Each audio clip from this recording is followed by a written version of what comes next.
It's recommended to descale your coffee maker every 3 to 4 months. 3 descaling methods are available. Open 1 packet of descaling agent. Empty 1 sachet into 1.2 liters of kettles. Stir to dissolve. Leave to stand for 5 minutes. Pour the prepared descaling solution into the water tank. Plug in the power cord.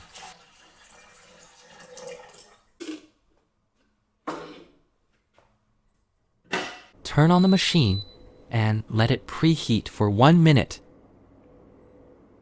Once preheating is complete, place 2 containers under the group head and the steam wand respectively. Long press the power button and double shot button for 3 seconds to enter descaling mode. Turn the knob to the steam setting and descaling will start.